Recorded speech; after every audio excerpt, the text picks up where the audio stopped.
Good morning, everybody. Today we are going to be doing a center console conversion on a 2015 Ram Express. It's got the truck currently has the fold down bench, built-in seat basically, and I don't really use it. It's kind of cheap leather that they use. Depression's kind of going in, and you know, it'd just be better if I had the whole center console. I could use the extra storage features too, but there's a couple things you got to buy. It's not exactly a plug and play per se. There's a couple of extras that you're going to need to buy in order for it to fit properly, and it has to do with HVAC related stuff. There's a little air duct difference that you'll have to buy a certain part for it to actually, your rear air vents to do, and of course your instrument bezel's got to be for center console as well. We'll get to that in just a second. Okay, so this is the instrument bezel I was talking about earlier. So as opposed to the ones that have the middle seat in the front, they don't have this split down right here, nor this cubby hole right here. It's actually just a complete separate plastic trim that has a little tray that pulls out right there. So I'm basically, I don't have a 8.4-inch radio, but you can take this plastic cover off and just, replace it with the one you've got, and we'll have to replace the gear selector. Mine's rotary, but again, all plug, it's pretty simple. You just, unscrew the old ones and put it on this one, and all this has got to change. I don't have heated seats or heated steering wheels. Stand by for that though. But that'll be the first step. Okay, so pretty simple step. So you've got two T20 screws right here, and that's pretty much all that's holding it in here. Sometimes, be careful, some models do have an extra screw in here. Mine doesn't, so that's, no worries at all.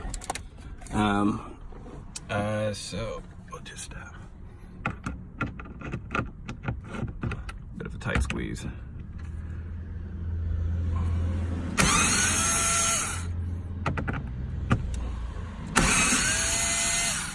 Easy day. And it should just pull all out, and I'll show you what's inside later. Okay, so the old bezel's out, nothing too crazy. One thing to take note of is the plug that plugs in to your gear selector has this red tab. You gotta pull up on it and then it'll pull right out. Again, pretty easy stuff, no worries. Just be careful, you're dealing with plastic brakes, no worries. But this is what I was talking about earlier, is that this one does not have the little grooves on it that you'll need for the center console conversion. And yeah, that's pretty much it. Probably what I'm gonna do, so I can utilize this USB, I'm probably gonna drill a hole right through there. We'll get to that when we burn that. We'll burn that bridge when we get there. But right now, that's all there is. Okay, so what we're gonna do next, we're gonna go ahead and remove the lower trays and cubbies and all that crap and get them out of the way. So far I see 4 bolts. Looks like it's pretty easy to get it out. If I have any issues or anything like that, I'll let you guys know. Okay, so actually what you need to do, remove that lower trim piece. You'll find a couple more bolts down here, and that should pull it all out. Okay, so the USB part is being the biggest pain in the ass to get out. So if you look back here and take your glove box out, there's a plug right here. It's just held on. Take that off, unplug it, should free it up. All right, so we got it out. One thing to note, the air vent that goes through here, that's got to come off, okay? Because the new one's completely different. Fun little fact, actually. This plug that plugs into nowhere, this is for the 12 volt plug that some of the higher ups get. I'm probably going to try and experiment with that and see if it works if I plug it right in. Cool.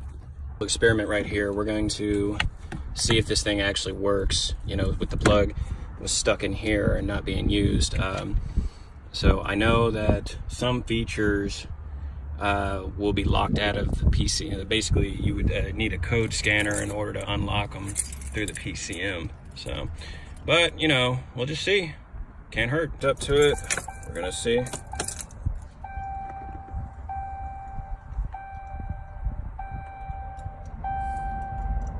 Doesn't look like anything happened.